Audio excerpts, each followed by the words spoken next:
Сүлей Шамси, Сайхали, Науаи Сағди Фердауси, Қожа Хафез бұ хаммасы мәдәт бер, я шағири фарият деп жырлаған еді кезінде Абай Құнанбайұлы. Академик жазушы Мұхтар Әуезов Абай үш түрлі мектептен тәлім алған айтады. Бірінші қазақтың бай ауыз әдебиет үлгілері. Екінші шығыстың классикалық әдебиеті. Үшінші орыстың, Европаның әдебиеті. Кейбір зерттеушілер Абай жеткіншек кезінде ғана шығыс әдебиетіне қызықты, кейін одан біржола қол үзіп кетті дегенді айтады. Ал ғалым Ақжан Машининің еңбектеріне жүгінетін болсақ, Абайды шығыс мәдениетінсіз тану өте үстірт, сыңаржақ болады деген пікірді айтады. Шынтуайтына келгенде Абайдың өлеңдерін, қара сөздерін оқып отырған кезде, Абай шығыс мәдениетінен, шығыстың әдебиетінен біржолата қол үзіп кетті деуге келмейді. Әсіресе бұл орайда Абайдың ұстанымы, дүниетанымы Әл-Фарабимен жалғасып жатқанын көреміз. Әл-Фарабидің ұстанымдарымен сабақтасып жатқанын көреміз. Абай Әл-Фарабидің еңбектерін қайдан білді, қалай білді дегенге келетін болсақ, бәрімізге белгілі, Абай бастапқыда Ғабдұл-Жапар медресесінде оқиды, одан кейін Ахмет Реза медресесінде оқиды. 1855-58 жылдары Құнанбай қажы Семейге барған кезде Айжарық Бижомартұлын кездестіреді. Сондай керемет білімді жігіт болады. Білімдарлығына қызыққан Құнанбай қажы Абайды сол Айжарықтың шәкірті болуға, шәкірт ретінде апарып береді. Айжарықтың алдынан дәріс алады Абай. Айжарық кейін сондай керемет білімдарлығының арқасында Камаледдин Хазірет деген атаққа ие болады. Камаледдин деген сөз діннің айы дегенді білдіреді екен. Сондай керемет, терең білімді болады. Осы Камаледдин Хазірет кезінде Маржаниден білім алған екен. Шахабуддин Маржаниден. Ал Шахабуддин Маржани Әл-Фарабидің еңбектерін керемет білген, түпнұсқадан оққан, жетік болған ол білімге.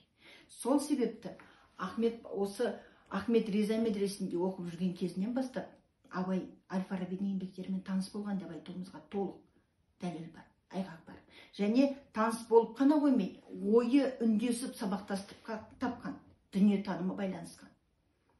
Яғни бұл орайда келетін болсақ, қай жағынан дейтін болсақ, қазіргі кезде бізде антропоөзектік парадигма, когнитивті лингвистика деген сияқты ғылымның жаңа салалары дамып жатыр. Ал Әл-Фараби мен Абайдың дүниетанымдағы сабақтастық осы антропоөзектік бағыттағы, когнитивті бағыттағы сабақтастық деп айтуға болады. Сондай керемет таным, сондай керемет түсінік. Ол қай жерден көрінеді дейтін болсақ, Әл-Фарабиде керемет өлең жолдары бар. Ғақли көзбен қарасаң, дүние қажап, сен есім. Жақли көзбен қарасаң, дүние қоқыс, сен мешін. Яғни, бұл жерде адам мен хайуанның айырмашылығы қандай көзбен қарауға байланысты дейді. Осындай ой Абайда да бар. Абай айтады, құр көзбен қарау хайуанға да тән дейді. Хайуан құр көзбен қарайды дейді. Ал адам ақыл көзімен, көңіл көзімен қарау керек дейді. Және адам мен хайуанның айырмашылығы санада дейді. Яғни, пікірінің ұстастығын көреміз. Екеуі де адамды айтып тұр, антропоөзектік бағытта айтып тұр. Және екеуі де көзге байланысты айтып тұр. Қандай көзбен тану? Жақли көзбен, ғақли көзбен, ақыл көзімен, көңіл көзімен, немесе құр көзбен. Бұл жақтан дүниетанымдағы сабақтастықты, ұстанымдағы байланысты көреміз. Немесе Әл-Фарабидің еңбектерін қарап отырсақ, жүрекке ерекше мән береді. Мысалы, қайырымды қала тұрғындарының көзқарастары деген еңбегінде Әл-Фараби айтады, жүрек басты мүше дейді. Оны тәннің басқа мүшелері билемейді дейді. Бұдан кейін ми келеді дейді. Бұл да басты мүше, бірақ мұның үстемдігі бірінші емес дейді. Абайда да осы ұстаным бар.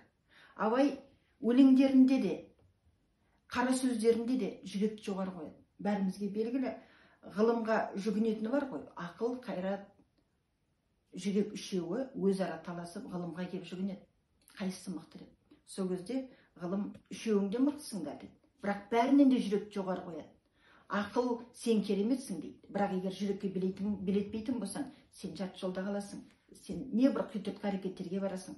Қайрат, сен қайратың тасып, күшің тасып, жүрекке билетпейтін болсаң, көп нәрсені бүлдіресің. Үшеуің де жүрекке билетін. Екеуің бірігіп, үшеуің бірге болыңдар, бірақ билік жүректе болсын дейді. Бұл жағынан келгенде Әл-Фарабимен үндестік көрінеді. Немесе өлең жолдарымен айтқан кезде ақыл қайрат жүректі бірдей ұста, сонда толық боласың елден ерек. Абайда толық болудың бірден бір шарты нұрлы ақыл, жылы жүрек, ыстық қайрат, және бірінші кезекті жүрекке қояды. Бұл жерден тағы да сабақтастық көреміз. Абай мен Әл-Фарабидің арасындағы сабақтастық. Бірінші кезекте жүрекке билету керек деп, жүрек болу керек деп. Осы тұрғыдан келген кезде мына қайырымды болу, ізгілікке жұмсау. Абайдың керемет тағы да қара сөзінде айтатыны бар. Мал таппақ, мақтан таппақ, ғизат, құрмет таппақ секілді нәрселердің бәрі махаббатпен ғылым білімнің хақиқаты табылмайды. Яғни ғылым білім болу үшін жүрек болу керек. Бірінші кезекте жүрекке билету керек. Жүрекке бағына отырып ғылым білімді насихаттау керек, ғылым білім табу керек. Ал егер жүрекке бағынбай тұрып ғылым білімді насихаттайтын болсақ, ғылым білімді бағындыратын болсақ, онда ол адамзаттың игілігі үшін емес, адамзаттың қасіреті үшін жұмсалады. Осындай ұстаным Әл-Фарабиде де бар. Яғни осы Әл-Фараби мен Абайдың дүниетанымдағы ұқсастықтарды қарастыратын болсақ, ол тек қана осы мына когнитивті лингвистикаға қатысты емес, немесе мынау антропоөзектілікке қатысты, музыка саласына, әдеп саласына, этика, эстетика, барлық салада Абай мен Әл-Фарабидің үндестігін көреміз. Яғни осы тұрғыдан алған кезде Абайды шығыс әдебиетінен біржола қол үзіп кетіруге келмейді. Бұл Абай мен Әл-Фараби арасындағы сабақтастықтан айқын көрінеді. Сондықтан Ақжан Машани айтқандай, біз Абайды зерттеген кезде міндетті түрде шығыс мәдениетімен, шығыс әдебиетімен байланыстыра отырып зерттеуіміз керек.